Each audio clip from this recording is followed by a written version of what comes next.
Right, good morning, grade 7. We're on to our second lesson on probability, and we're going to be studying permutations.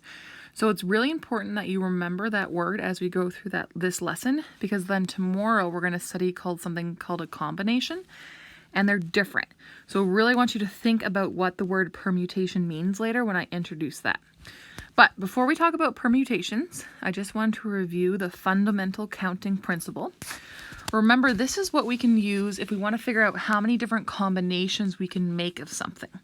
So here we have the build your own sub shop, where it says you can build your own sub for only $3, but you have to pick one item from each category. So we know we're only allowed one item from each category.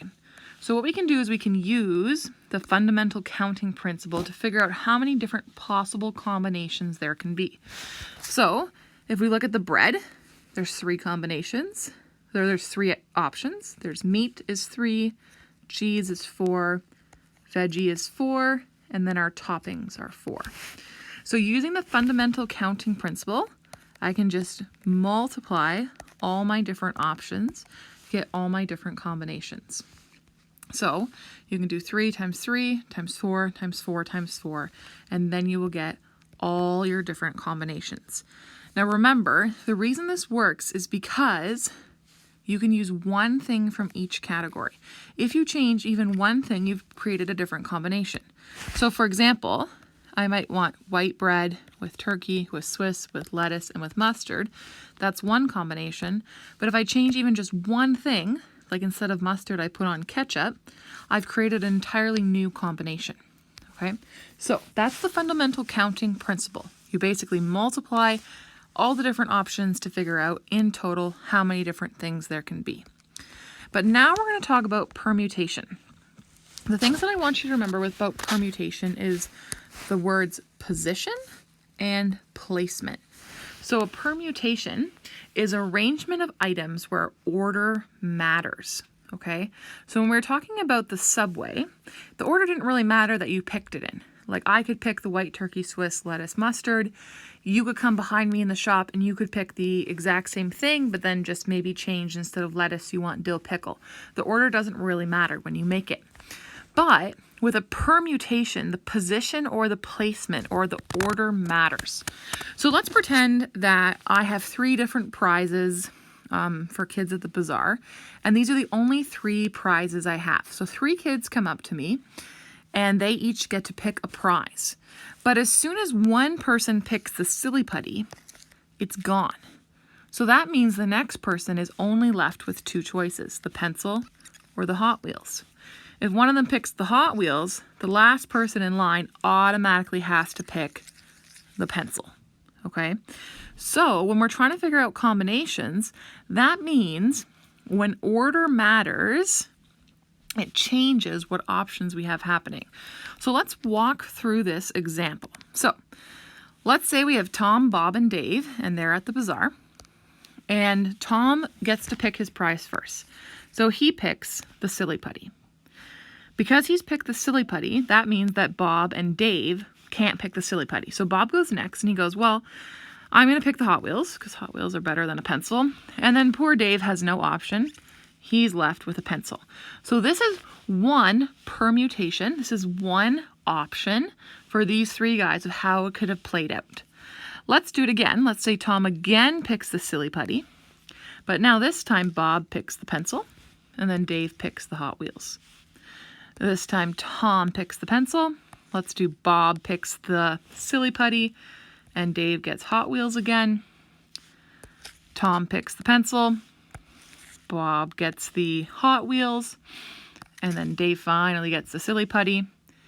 And then, I'm running a little bit out of room. Now we're going to have Tom pick the Hot Wheels. I'll pick the Hot Wheels both times. And then we'll have Bob pick the pencil. Dave gets the silly putty. We switch it up.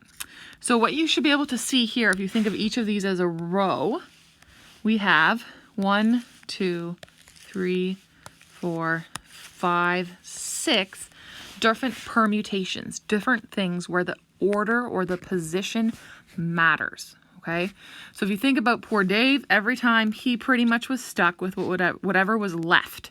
So it's not like the Subway shop where anyone can just order whatever combination they want. This is where order matters. Now, I know you could argue in a Subway shop that maybe they run out of one type of bread, but for those types of questions, we assume they have all the things and you can get whatever combination you want. A permutation is when order matters. You use something up, so then it disappears. Now, just like before when we did the tree diagram and we did the sample space, you might be thinking, well, that works for this type of question because it's pretty small, but what happens if I get to something larger?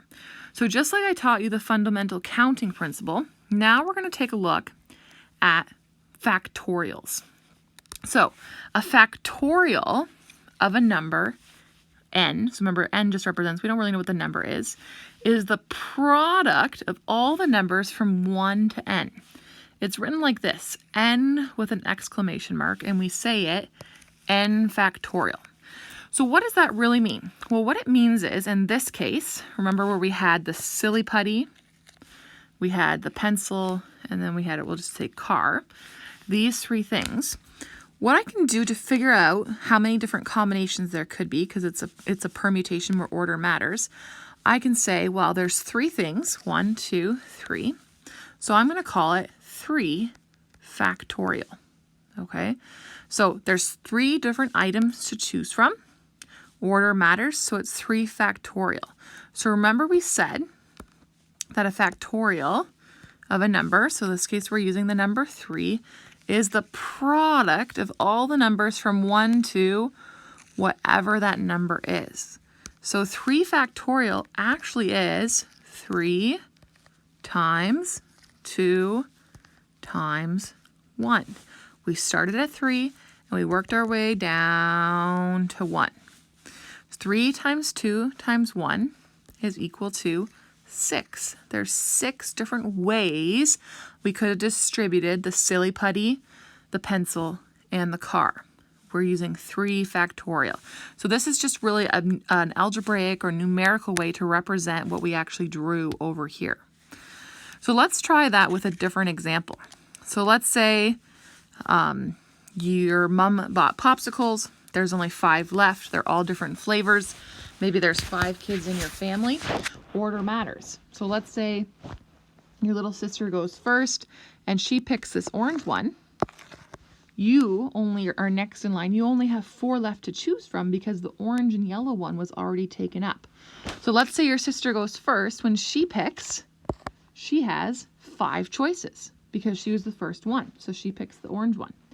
Then you come and you decide to pick this middle blue one. That's one I would pick because those are my favorite colors. You had 4 choices when you picked. Now, somebody else in your family comes, and because these 2 are already gone, right here and right here, they only have 3 choices left. They pick this one. Next person comes along, they pick this one. And then finally, maybe your mom's at the end, she doesn't care which one she gets. She only has 1 choice left. This is where we get the idea of factorials from. We look at the different choices that are left for each person. So we do 5 times 4 times 3 times 2 times 1, which we can write as 5 factorial, which we write out to calculate it. We do 5 times 4 is 20, 20 times 3 is 60, and then 60 times 2 is 120. So we end up with, there's actually 120 different ways the popsicles can be distributed to the 5 members in your family. That's using factorials. Okay, so it's a little bit tricky to think about, but basically what you do is you look at the options that are there and then you figure out what factorial you need to write. So let's try another one. There are 6 people in my family. Okay, my mom, my dad, my brother Jonathan, David, and then my sister, the other Miss Nyhoff. Let's say we're lining up for a family photo in front of a wall. How many different arrangements can we make? So here we have a case where order matters, because if we switch one person out of order, we have a different arrangement going on. So if you were to picture the wall, and we have 6 spots along the wall for my family members to stand for the picture. Here's the first person. Think about this first spot. let's say the photographer has my family gathered over here. Here we are standing. Some of us are missing limbs, but you get the idea. When the photographer puts somebody in this first spot, he has 6 people to choose from because there's 6 people in my family. So let's say he puts my dad in the first spot. But now, because my dad's gone over to that first spot, the next step, he only has 5 people he can choose from. And then 4, and then 3, and then 2, and then the last person just automatically gets put there because there's nowhere else for them to go. So you should be able to recognize that what I've written out here is really 6 factorial. So what we can do is we can do 6 times 5 is 30. 30 times 4 is 120. 120 times 3 is 360. And then 360 times 2 is 720. So if the photographer wanted to, he could arrange us in 720 different ways in order to take our family photo. So this is why working with factorials is super helpful, because we can just calculate it using math instead of trying to write out or draw out all the different types of arrangements. All right, we have 2 more questions. All right, this one's a little bit different. We're still going to use factorials, but we have to apply it a little bit more carefully. So there's 6 guys in the grade 7 boys 100-meter dash finale at field day. Okay, so there's 6 people running. Now, you have to look carefully because the question says how many different combinations could there be for the first 3 places? Okay, so think about it. In a race, only the first 3 get a ribbon. So we need to know who comes first, who comes second, and who comes third. Okay, this is what we're looking for. First, second, and third. Basically what we're asking is we're saying we don't really care what happens to 4 through 6 right now. We don't want to know about that. We only want to know about the ribbons. But when I think about who comes in first place, what I need to do is I need to think, well, how many people were in the race? Well, there were 6 people in the race, which means for first place, there are 6 different options of who could come first. But now, let's say Damon's running in the race and he comes in first place. That means he can't come in second. So now there's only 5 different options for who can come in second. Let's say Nolan comes in second. That means Damon and Nolan couldn't possibly come in third because they already came in first and second, for example. There's only 4 guys left to come into third place. Now, we don't keep going. We don't just write 6 factorial because we don't actually care about 4 through 6. We only care about 1, 2, and 3. So actually what we would just do is we would write 6 times 5 times 4. 6 times 5 is 30, and 30 times 4 is 120. So there's 120 different combinations of how those 6 boys could end up in first, second, and third.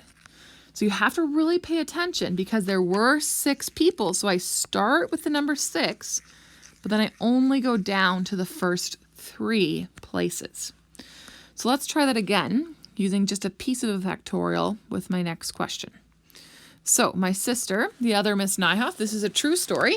She has a bike lock right now, but she forgot the combination. So every time we go on a bike ride, she tries a couple of new combinations to see if she can figure out what her lock is. But she still has not solved it. And I suspect she hasn't solved it because there's a lot of different combinations that it could be. So the only thing she remembers is that she didn't do any repeating numbers in her lock, because often if you have repeating numbers, it's easy for someone to crack your lock. So let's say she has this 4-digit lock and she wants to figure out, well, how many combinations would she have to work through in order to solve this lock? So here I have my 1, 2, 3, 4. So now I need to do a little bit of thinking. I know it's a 4-digit lock, but I need to think, well, what digits are on her actual bike lock? So if I think about this first section, you know how you can usually spin the wheel? She has the digits 0 through 9. So 0, 1, 2, 3, 4, 5, 6, 7, 8, 9. So if I think about the first digit on the lock, there are 10 different options, right? 1 through 9 and then 0. But because she remembers that no numbers repeat and order matters, that means if she, let's pretend let's say she had thought the first number was number 1, okay? That means when we get to the second digit, we've already used up number 1. There's only 9 options left. Then there's only 8, and then there's only 7. So in order for her to figure out how many different combinations there could be, she would do 10 times 9, which is 90, 9 times 8, which is 720, I think. Yep. And then 720 times 7.